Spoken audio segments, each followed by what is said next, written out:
And welcome to the East County Prep Football Preview for Week 8 with Dave Dickens. I'm Ramon Scott, EastCountySports.com. Dave, we got 6 games this week and 2 huge matchups in league play that'll help decide the league titles certainly this week. We're not at the end of the season. We got some important games this week. Few teams on a bye, but we can cover these 6 games tonight pretty handily. And man, we had a great time on Friday night, didn't we, with the Steel Canyon Cougars and with E.J. Lee of the West Hills Wolfpack. We found a couple of great winners over the weekend, and those teams, still going here. The Cougars have the bye this week, but West Hills is 1-0. They still got a chance at the league title. You could be 1-5, Dave, and still be in the line for the league title. So get ready for a great preview here with Dave and I over the next hour or so.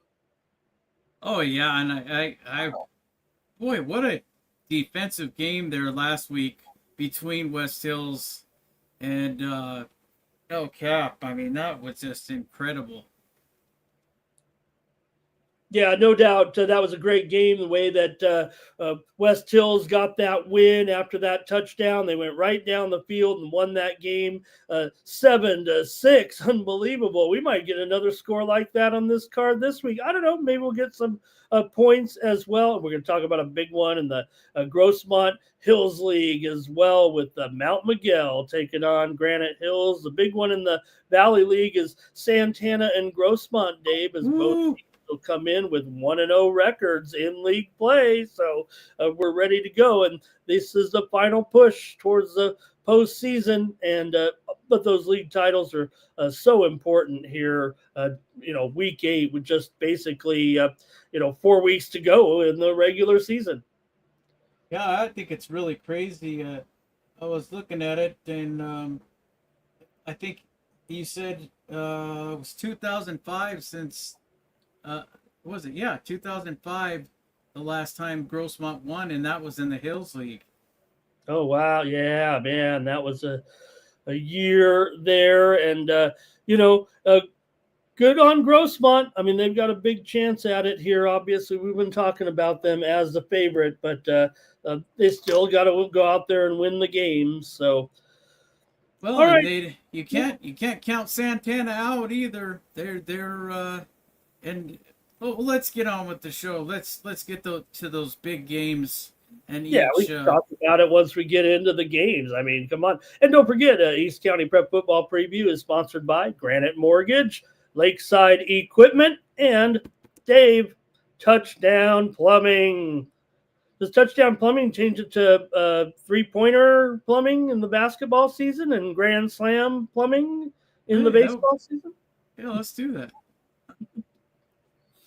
All right, Dave, a great matchup here to start us off in the Grossmont Hills League. 2 teams ranked here in the top 10 in the county, with Mount Miguel taking on Granite Hills. Mount Miguel comes in 5-2. The Eagles are 3-3, but we know the Eagles have played a brutal schedule here so far. And, well, Mount Miguel is actually the games that they've lost. I'm sure that they would like to, just like the Eagles, win them all. But these teams are 2 top teams here in the East County.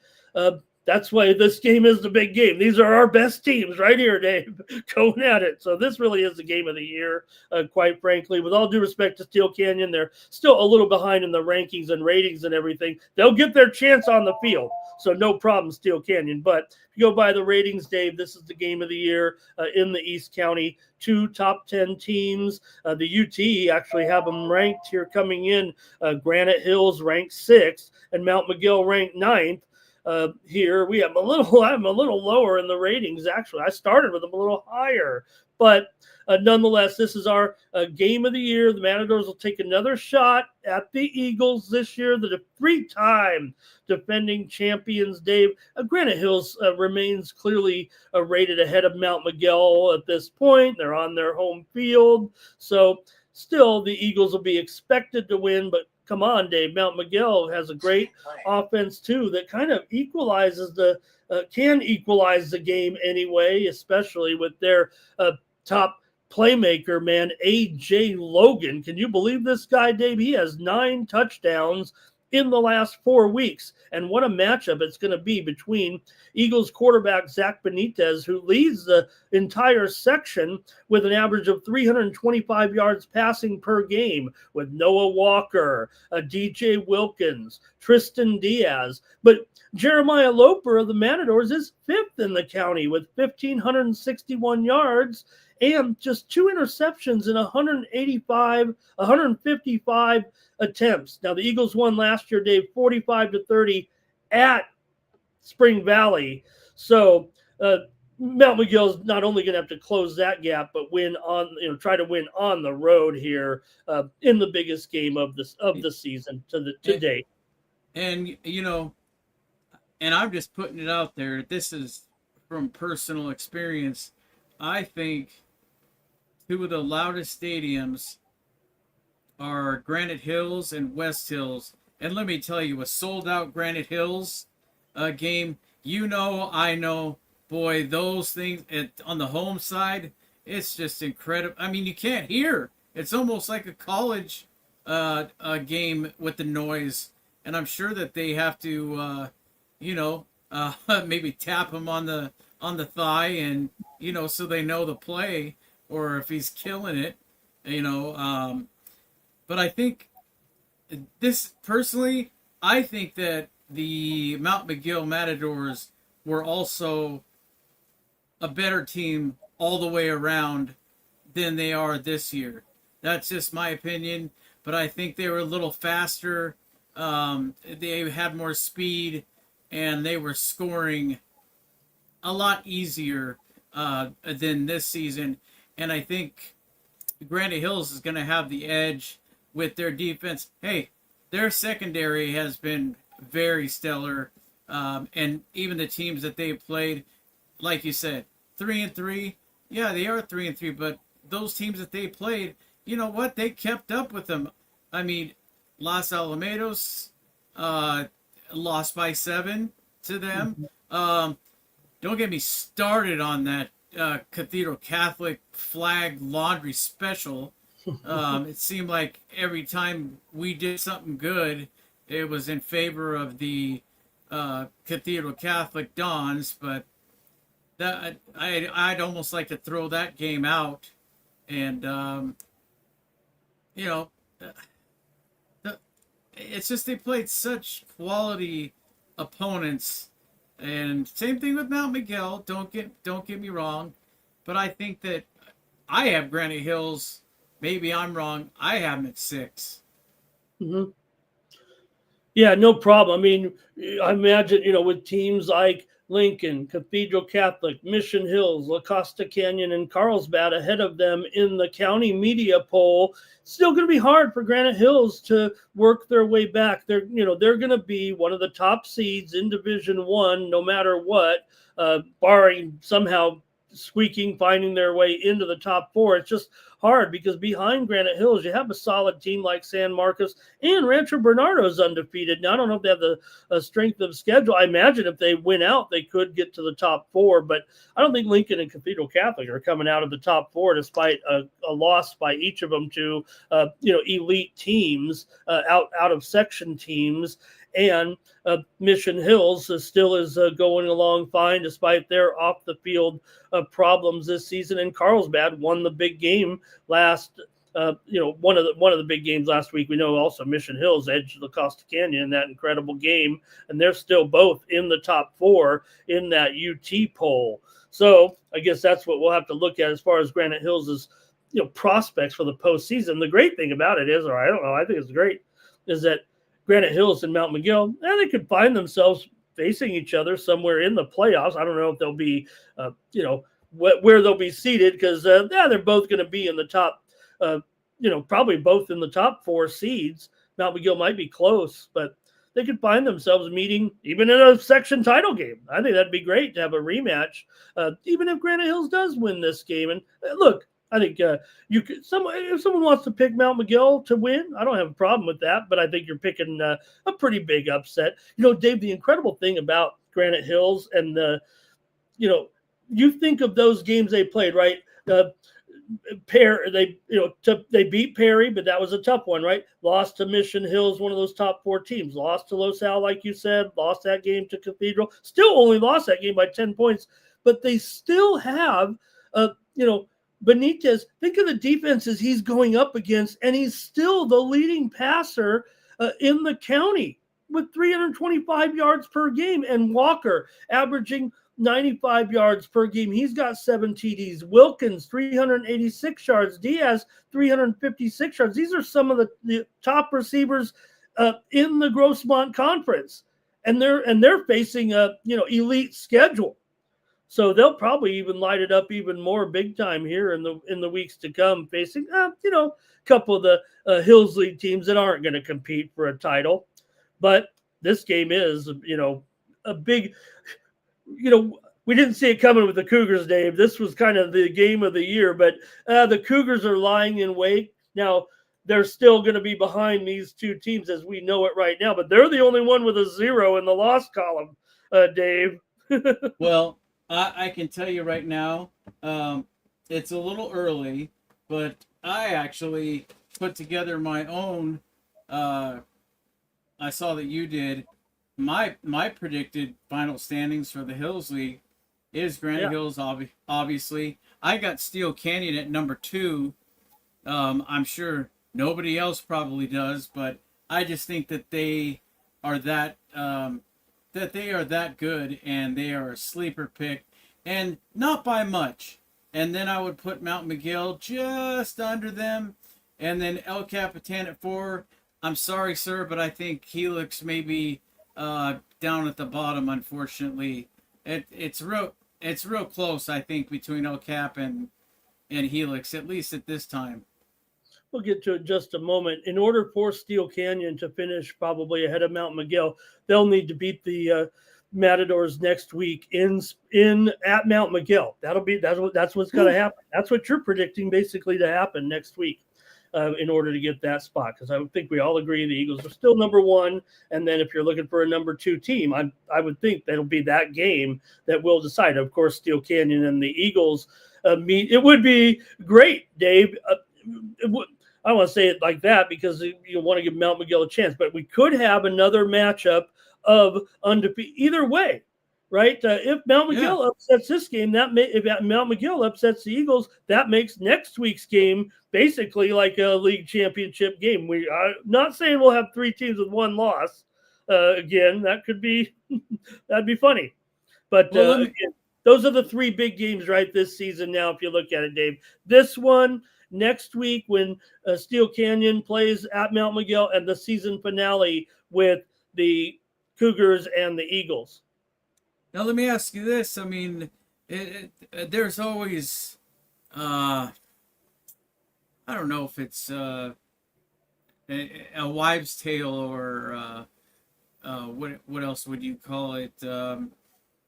Anyway, do you think the bye hurt Granite Hills? Do you think that the bye helped them out? I'm thinking it might have helped them, get some of their key players, get them healed up. I know it's only a week, but I think that it can get people back, but at the same time, not playing and not practicing as often as you would if you had a game coming up that Friday, I think that takes away a little bit, and that gives the edge to Mount McGill because they have been playing. That's the way I look at the bye anyway.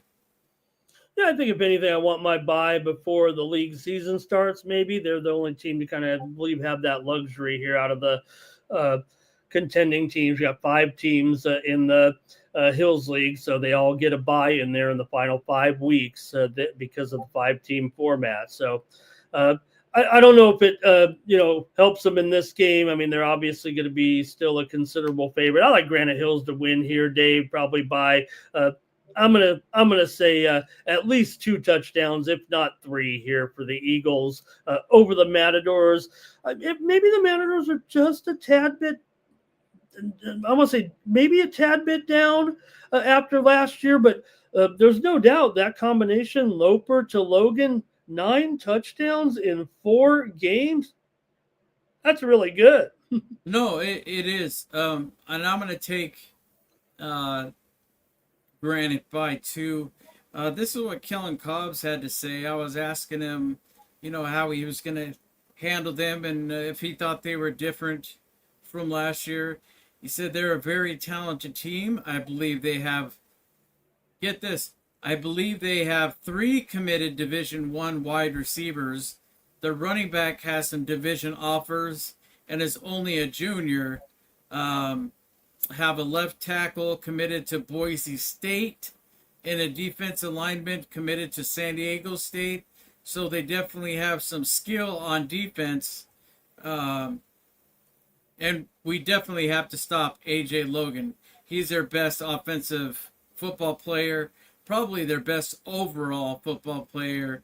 For us on offense, we got to do a better job of being consistent with the run game. Over the past 2 weeks, we had 42 rushes for only 86 yards. 42 rushes for 86 yards.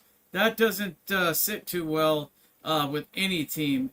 That's not going to get it done, is what he was saying, against good football teams like the Mount Miguel Matadors. So even though they will be stacking the box and playing a lot of cover zero, we still have to be able to be successful in the run game. That being said, if we get one-on-one matchups all game, receivers will have to win. So their guys against their guys, and it's going to be who's going to get the ball, who's faster, who's going to make that turn, who's going to make that juke, is the way I'm looking at it. And I think, hey, I hope my buddy Spalding gets in there and gets it started and just, I want him to get 100 yards at least. Yeah, well, Davion Williams has been the main man out of the backfield Right. for the Eagles this season, 379 yards with Spalding's back. He's touched the ball here a few times so far, but for sure with the Eagles here, they don't have those. They do have great talent, but they don't have those scholarships necessarily like the Matadors do in their back pocket. When you're talking about Brandon Arrington, who had a kickoff return for a touchdown showcasing that elite speed, he's going to Texas A&M. You have Delonte Williams, who's also a Division One receiver, and Logan, who I believe is headed to Boise State. Dave, I still can't help but think about Frank Fanua of the Matadors, a great lineman who also has a scholarship in his pocket. He'll be going to University of California at Berkeley, and heavy hearts still thinking about the Fanua family after they laid their papa to rest a few weeks ago. Yeah, it sounds like to me though that Coach Cobbs is not. I mean, he's given where credit is due, but at the same time, he doesn't seem. There's no fear in going up against this team, and that's great. They got the scholarships. That's great. I mean, hey, I can even say I'm proud of you guys for getting those scholarships to great schools and then a local school especially. But for this particular game, the Eagles are going to fly high, and they're going to beat them by 2 touchdowns. Okay, we're both on the Eagles here. Can't wait for that one. Like I said, hope the Cougars keep coming and make these some great games so we can have really great games in the Hills League, because there's no doubt that we were looking like this was the game of the year. Mount Miguel's going to have to go on the road to beat Granite. That's going to be tough no matter what because of where these teams are. But the Cougars are a definite wild card right now. There's no doubt. You can look at the ratings, you can look at the rankings and say the Cougars are going to be underdogs in both of those games, but you don't doubt them right now. They were awesome in our interview last week. Yeah, if you missed it, go back and check out the Cougars.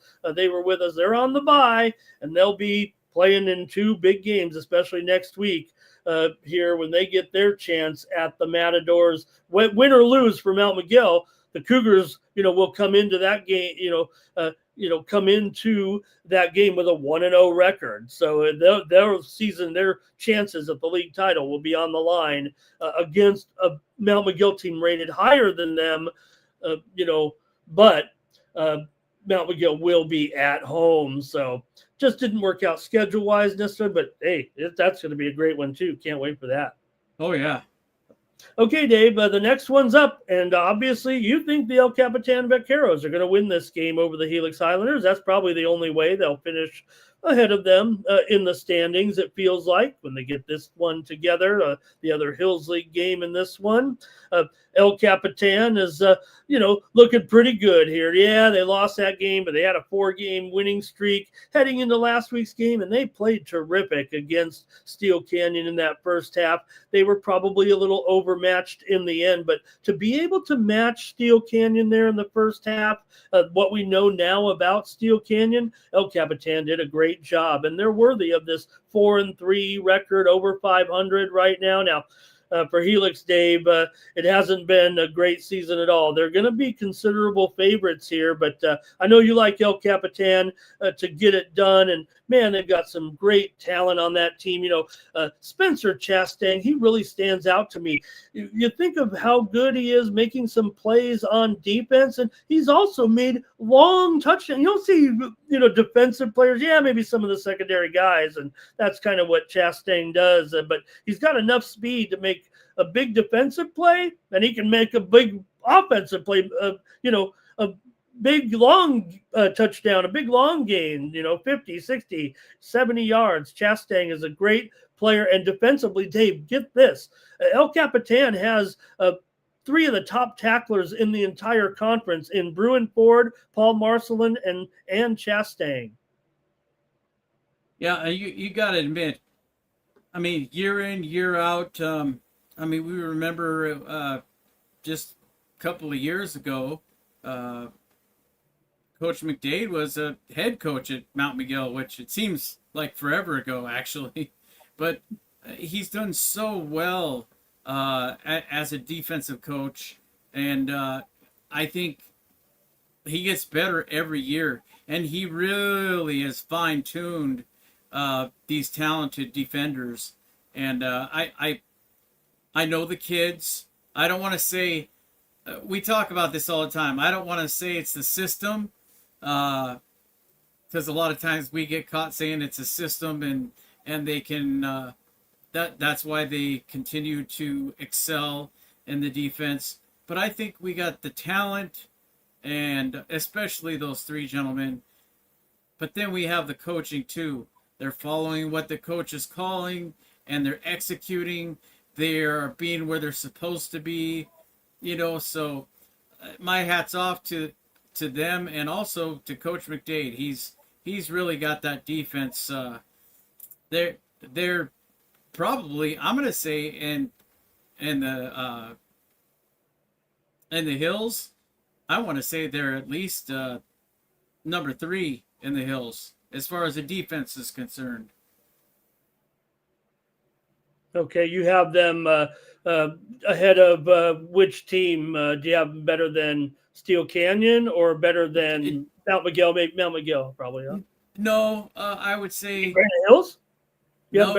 I would say no. I would say they are better. I think they have a smidge better than Steel Canyon's defense. I didn't say offense. Gotcha. Yeah, no, I understand.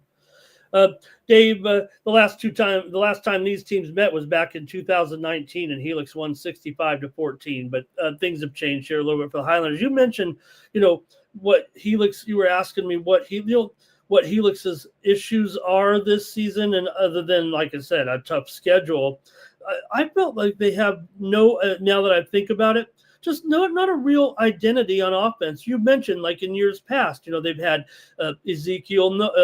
Zeke Noah, remember, and Elion Noah, and then Christian Washington, you mentioned as well. And you know what? I don't know if you noticed this, but Christian Washington, he's made his way back to San Diego State. He's looking good in the backfield with a couple of other guys, and San Diego State's on fire all of a sudden when it looked like they were going nowhere the first couple of weeks. All of a sudden, they've gotten hot with Lewis and that offense as to what they're supposed to do with him. They've already shown they have good defense. Chris Washington is in the Aztecs backfield now, made his way from Coastal Carolina back home. That's what these guys should be doing. You can go off, but you guys better start staying home, these players. Dave, you always championed that. You can go on to start them, and they always end up wanting to come back a little bit, it seems like, after they realize how the grass is at Snapdragon. I just don't. It just baffles me though. That you hit the nail on the head. They don't have an identity. There's who's the superstar? There really isn't, unfortunately, and that is so strange. I can't remember the last time Helix didn't at least have a 1,000-yard rusher or at least a quarterback that is throwing for 25 touchdowns, something like that. You know what I mean? It's just so. It's so not Helix. Well, it would be a big upset, Dave, and you and I are probably going against each other, it sounds like, this week. Yep. I'm gonna go with Ron Berner and Coach McDade and their offense and defense. It's gonna be close. I'm gonna say LCAP by 3. Okay, I'm going to take Helix at least by 1 touchdown, if not 2. The ratings have them even higher. The ratings have Helix by 3 or 4 touchdowns actually in this game. But I don't have a lot of confidence in the offense for the Highlanders now. And I'd imagine this might be a lower scoring game than even I was thinking. I was thinking somewhere around 21-14, 28-14. It might be 17-14 or 20-14. So I think it'll be a low scoring game here. Helix is at home. I think that'll help them get this win and get back on track here, at least get this second win of the season. I mean, we know everybody makes the playoffs from these good teams. So Helix will actually have a big chance to do well in the postseason, because I believe they could end up in Division 2 here. But the thing is, I wonder if the key from El Capitan is going to be a lot of blitz packages. I mean, I wouldn't see why you wouldn't. And I think that's going to be key. And I think whoever wins the turnover battle too. And unfortunately, when the last Helix game I watched, they gave away the ball a couple of times, so they definitely have to hold on to the ball. I've never seen a Helix team like this, and that's why it's baffling. Well, last time Helix really was off to this poor of a start was over about 2 decades ago, actually. They did have a kind of a clunky season, if you will, back in, I want to say it was 2006, I want to say. Man, it was a while ago. Let me just leave it at that, Dave. But last time that Helix, 2005, they went 2-7-1 in 2005. But there's no I mean, I don't understand. They used to get tons of transfers, or is this what's happening? They're looking at Granite Hills, going, "Well, I want to go over there because they've won a state championship." They won a CIF championship. They're winning league championships. Is that the mindset of how these players end up where they end up? I mean, Helix has been on the map forever. No, as a Helix alum, I'm just hoping we got a little blip in the radar here for a season or 2 right now. I mean, they still finished, 2-2 in league play last year, but when you see that Helix has basically gone, 6-13 in their last 19, or actually 6-14 in their last 20 games on the field, you'll be hard pressed to find a stretch like that for the Highlanders anywhere in the last 50 years, I think. I'll take the Highlanders, though. I'm going to take them Okay. I'll take Burner and the boys. All right. Congratulations to Ron Berner and his group for opening that or reopening the restaurant under the Pizzabilities uh, label there in Santee. Check it out and go help a great cause. Dave, Coach Berner, and one of his players, I believe, that played under him who wanted to be in business, I think approached. I'm speculating a little bit, but Ron has kind of had the Nicolosi's logo here, but here he had a chance, I believe, to make a major community impact with Pizzabilities in Santee. They also had one in uh, uh, out a little further east, I think in Alpine. But at Pizzabilities, they hire children, kids, teenager, young people, Yeah. with some learning disability, with some disabilities. And hey, that's not going to stop people from making a great pizza product. And I wish I could taste them. I looked at some of the pictures there. They opened at the grand opening, and just such an incredible concept to think about. I have a feeling that we're going to see hearing more about that chain. I think a little bit. Pizzabilities in Santee, Coach Berner, please go check it out and support those people working there. It's just an incredible concept to think about, and I'm sure that they're all very, very proud of coming up with that idea because it really sounds terrific, and I think they're doing a great job. Well, I think Barb and Ron they're just good, wholesome community people. They like to be part of their community. They give back to the community. I mean, from coaching to food. I mean, you remember they also didn't they have a Nicolosi's for goals games, I believe, at the sports arena. I don't know when that ended, but you remember they had them for, I don't know if they had them for soccer games when the coach was coaching, and I'm talking about Coach Quintera. Do you remember when the last time that was open at the sports arena? You've seen it.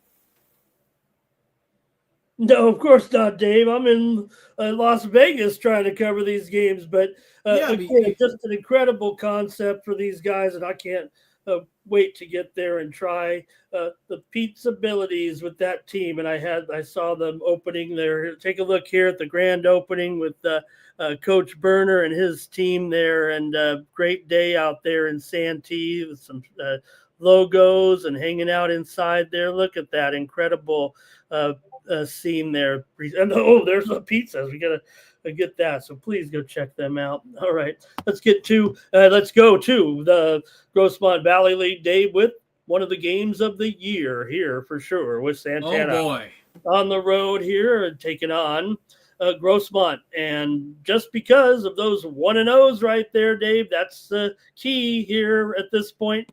Santana comes in 4-2, 1-0 in Grossmont Valley League play with that 21-14 win over the Braves. Great win, but also throws a little bit of caution up there. Great job by the Braves. Let's make no mistake. yes. Right? But still, close game for Santana shows that, the Braves have a little bit of football, but maybe Santana going to make things a little bit. It's going to be tough. Grossmont is 5-1. They're 1-0.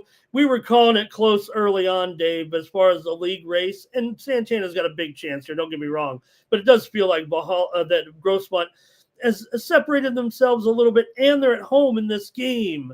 So this is the biggest matchup right now of the Valley League season. We know that West Hills is on the road. We'll get to it in just a moment because they're maybe expected to win and go to 2-0, setting up another good game here for the league championship down the stretch, probably with the winner of this game. As long as they don't overlook Valhalla, and don't do that. We're going to talk about it in just a minute. But in this one, Grossmont comes in here to the Valley League for its first Valley League season. They're averaging 35 points a game, Dave, and Santana's averaging just 21. Dave, we think of Grossmont, that high-powered offense, right? The passing game from Coach Lawrence. Dave, A.J. Hooker, 493 yards rushing. Corbin Dow, 467 yards rushing. And don't forget Tyler Holmes. He's also keeping the ball and running it with 426 yards. The Foothillers have 1,400 yards rushing this season. They're a running team. They're an everything team. They are. Because I got home. I mean, Holmes. Last week he had 3 passing TDs along with his rushes, of course. Corbin Dow had, like you said, had 2. And then how about Colton Burke had a receiving touchdown? And man, he comes up every single week. Him and Ryder are in there for defense, not only tackling but trying to jar the football loose. I think they have a chance to be. One of them should be the defensive player of the year. I think so far.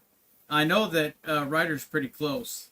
Oh, he's got to be up there. When we're talking about even the East County Defensive Player of the Year. I mean, when you come in here, yeah, they're in the Valley League, but man, 10 sacks so far. That's second in the county for Ryder Robinson so far. Now, Santana's got their own guys that we love on that team. Ethan Miller, 11 touchdown passes in 6 games. You got Julian Mayers, the incredible young running back, 434 yards rushing, and we know that Coco Thornton does it on both offense and defense. Grossmont won 46-21. They did play a non-league game a year ago, so I still got to think the Foothillers are, like I said, at least 2 touchdowns better than Santana, but I'm not going to put it past Santana to come in here and just keep Grossmont. If Grossmont wants to run, maybe Santana, all you got to do is get some stops and keep that score close early, and you have the guys to compete here as well. So I think they probably know they're underdogs in this game, Dave, despite both teams coming in at 1-0. In fact, Grossmont debuted this week in my poll, Dave, at number 25 in the rankings. Their highest rate. They're above Helix, just like you. They're above Helix now. This would have been the year that Grossmont likely could have given Helix its most challenge, but they are not playing this season. And I would say if it was at Grossmont, Helix at Grossmont would probably win. If it was at Helix, it might be close. That's how good Grossmont is and the gap between them and Helix, but it's just not going to happen this year. So anyways, this is going to go a long ways to deciding the title, because the winner is going to be 2-0 and have a date eventually with West Hills here. And again, we'll talk about that one next, but let's just focus on these two because the winner is going to be 2-0. Yeah, I think that Ethan Miller is going to have to be launching a few. Also, I mean, it could end up being a shootout, to be honest, because they can both score. Both offenses are pretty spectacular through the air, and Santana also can run the ball pretty heavily and has a pretty decent balance. So, I mean, Grossmont, they got everything. Let's not forget, Santana's also got, is it Coco that plays? On all 3. Defense, offense, and special teams. Yeah, so it's going to be a good one here. I'll take Grossmont to win. Just to clear now, like I said, not putting the ball. We're going to go over that game next. But for Grossmont, they will play at against West Hills next week. It's at West Hills. Grossmont at West Hills. Let's just say for Grossmont's sake first, since they're favored to win the game. But if Santana wins the game in 2 weeks, it'll be Santana at West Hills. And of course, that's an important game no matter what, because of the perpetual trophy of the mayor's trophy there in Santee. But if Santana wins this game, it could be for the league championship. That's not to say that again, Grossmont will play West Hills, and it could get crazy. But for now, both teams are 1-0, and the winner will be 2-0. Okay. Yeah, it could be a shootout, but I think with everything they have in the arsenal, and I think we're going to see a lot of AJ Hooker and a lot of. I think we're going to see even some maybe a scoop and score from Colton Burke, and there's just so many weapons, and they got such a fantastic defense this year, and I think again that's been the biggest difference this year for Grossmont that they didn't have last year. Okay, and you've got Grossmont still to win By this. 2 touchdowns. Okay, still should be great, no doubt about it. All right, let's talk about West Hills, because like I said, West Hills is 1-0, Dave, and they're 1-5, but they're 1-0, and you know what? They looked good enough last week against Monta Vista. Monta Vista scored on a special teams touchdown where West Hills muffed the ball. Monta Vista ran it. They should have shut them out. West Hills should, but maybe it should have been 0-0. Maybe West Hills wouldn't have felt the pressure to go down the field and score after giving up the 6-0 lead, Dave. But nonetheless, this is an important game for both teams. But West Hills could move to 2-0. They snapped that losing skid last week with that win. That gives them momentum here because you're 1-0. You can taste it right now, no matter how disappointing it's been this season. They're going up against a Valhalla team that is averaging just 7 points in their last 5 games, Dave. Evan Dill, he engineered that game-winning drive last week. It wasn't just all Dill, right? He had Romero in there. He had E.J. Lee in there doing it with him as well. And then he took the ball in for that touchdown late in the game for the 7-6 win. Now, last year, we did see these two teams, struggle for sure. Well, Valhalla struggled all the way here, but they could turn it around with a win at home. And this one is closely rated, Dave, no matter how you look at it. West Hills is favored to win on the road, maybe on reputation, maybe on their strength of schedule a little bit. Both teams are 1-5, so you might have a hard time just thinking you could flip a coin, but West Hills is still expected to win. Valhalla does have good defense for sure, and Brody Chartel, who averages 7 tackles a game, and Zach Hagar, a top sack guy in the county. But they're going to need that home field advantage a little bit. Well, Coach Ash said they're big and physical on both sides of the ball. I expect a low-scoring game decided by turnovers and penalties. They've been playing teams that are a couple of steps up in class, and I expect them to be very motivated, is what he had to say about the Norsemen. Yes.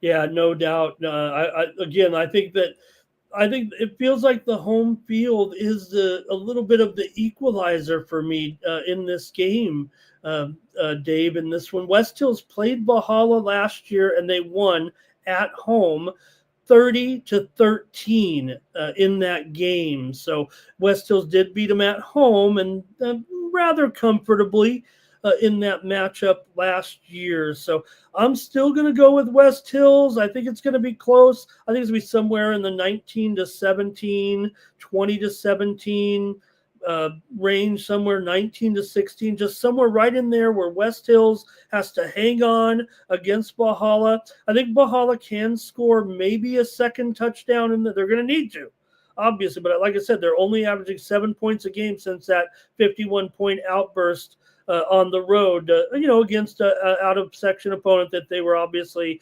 expected to win that game. So actually, I think this is probably Dave, it could be the best game of the night as far as like how close it's going to be and impacting the championship race. Could be a field goal fest even. Well, Sohowski made a big field goal last week, and Valhalla's got a top field goal kicker of their own in Anderson. So a good field goal kicking here in this one, but I'm going to still take the Wolfpack to win by just a couple of points, I think. Yeah, I'm going to actually agree with you in West Hills by field goal.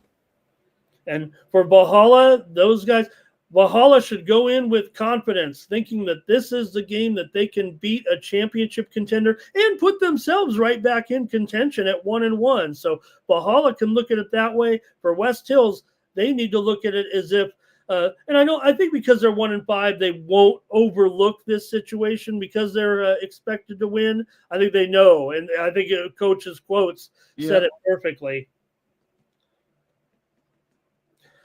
Okay, Dave, we've got one more in the Valley League, and let's not overlook it because both teams are 0-1, but it does feel like Monte Vista.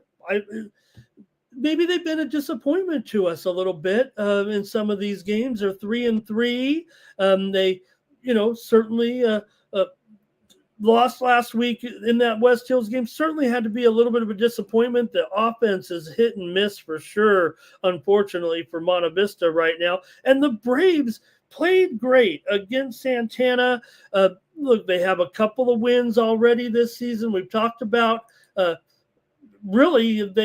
if anything, they've caught me by surprise by being as competitive as they have.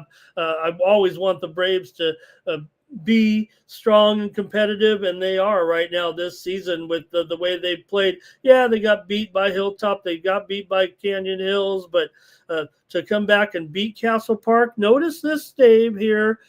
Both teams have played Castle Park. The Monarchs routed Castle Park on the road, 49-12, but the Braves beat Castle Park too. It was 30-23, and it was at home. So I think that shows Monarchs' favoritism last year, and they've won the last 3 meetings over the Braves, including 40-12 last season at El Cajon Valley. So you could dial it a few different ways. It's still going to be the Monarchs a heavy favorite here, but the Braves, man, they just keep coming.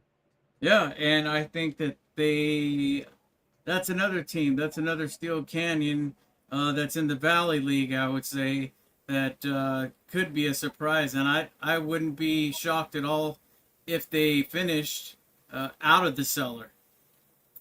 I think it could be between Monte Vista, Valhalla, and El Cajon Valley. Who's going to end up on the bottom and who's going to be up in the middle of these things. And I don't know.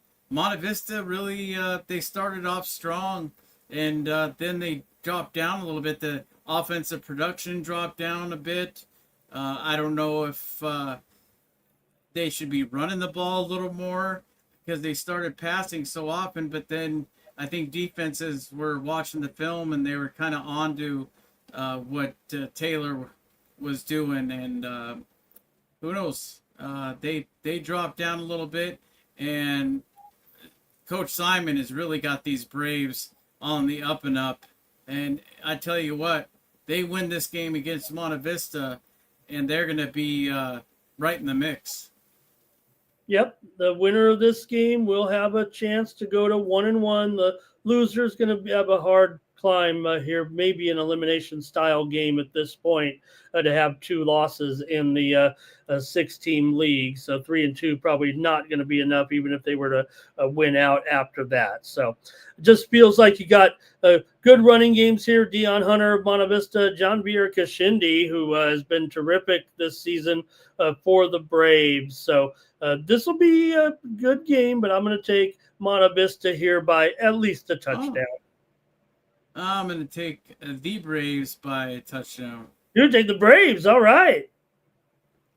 We're going heads up again in that one. Okay. One more day of a non-league game here to wrap it up with Christian taking on Scripps Ranch coming in. And Scripps Ranch is in the Western League with Lincoln, with Cathedral, and with University City. They're in the tougher league in the city conference this year. So this is a tough game going on the road here for a Christian team that set a brutal schedule, and they keep just falling short. It feels like a little bit. Caleb Runkles had a great season. One of the top passers in the county, 1,328 yards. Kai Rozier is actually 4th in the county in receiving with 656 yards. He also has 5 touchdowns. The Falcons don't have a lot of top name guys, but man, they have depth and defense. And they're going to be a pretty heavy favorite here over Christian. Yeah, it's unfortunate. They Christian got up to play with the big boys in a tougher division, and then on top of that, the cherry on top is to play an even tougher team like Scripps Ranch. Doesn't seem fair, but that's the way the cookie crumbles. And like you mentioned, though, Runkle has been having a fantastic year. There's been at least 2 games that they've come so close. Though, I mean, not having the foot all the way, it was just a hair out of bounds. I mean, oh man, losing games like that, that's got to be real heartbreak. But it's one of those years. I think he's going to get another chance next year, but I think Christian loses this one, and it's gonna be a hard climb. Yeah, I gotta take Scripps here probably by a couple of touchdowns. Maybe Christian can. It just seems like they hang in there for a while. Then they lose. Then they start to get beat. They're down a couple of touchdowns, 2 or 3, and then they come back. I mean, if they had just a little bit more depth, they could be the Cardiac Kids because they never stop trying. And, we've already seen them pull out some nearly incredible finishes this season. That just seems to be their method here a little bit. Exciting games, but they're just overmatched. And for Christian against some of these, public schools, the depth is kind of an issue a little bit this season for Christian, having to jump up and play this tough schedule. So I'll take the Falcons here to keep going. Falcons actually were in my top 25 for a while, but have fallen out actually over the last couple of last 2 or 3 weeks. What happened, Scripps Ranch, they got a pretty good team here for sure this season, Dave, but their losses have been to some top teams, Poway and Point Loma, here right now. So they beat Mira Mesa, they beat Ramona, and they beat La Jolla Country Day for a 3-game winning streak here right now. Pretty good team in Scripps Ranch. Yeah, okay. I'd like to see an upset by Christian, but that would be fantastic. But I'm going to take the Falcons also by a field goal. And we got a couple of buys. Oh, yeah, we don't have our Red Hawks this week either. Yeah, we've got teams with buys here this week. We got one team, obviously, Steel Canyon in the Hills League, and also, Mountain Empire's off, and so is Foothills Christian. So it should be a great Friday night. We'll be here. Make sure you join us after the game, and Dave will be looking for some winners on the road. Dave, could it be the Wolfpack this week on your radar? Could it be the Braves, the Sultans, the Matadors, the Vaqueros? Who's going to get on the bus and bring home a victory? Dave, I believe other than West Hills is expected to win, so they're the only road team out of our teams that is favored this week, and it's no gimme, that's for sure, against Valhalla. So should be a good Friday night. Dave and I will be along shortly after the games are completed to give the entire roundup of the 6 games of action here this week. Hopefully we get a couple of busfuls and we can talk to them on or off of the bus. Special thanks to our sponsors, Granite Mortgage, Lakeside Equipment, and Touchdown Plumbing. Thanks for your support, and we'll be back here on Friday night, Dave. Great job. Thank you to everyone watching, and make sure you come on by live on Friday night. We come on maybe about 10:15, 10:30, whenever we can get the things rounded up. Shouldn't be too hard this week with our 6 games. All right, Dave. Yeah, thanks for joining us for our preview once again. We are in week 8. Wow, that went by so quickly. 4 weeks left, Dave, and regular season. Then we got the playoffs. And then we got the playoffs. Thanks for joining us. We got 8 games. Let's see you guys tuning in. Make sure you see us on Friday And for Ramon Scott, I'm Dave Dickens. Have a great evening.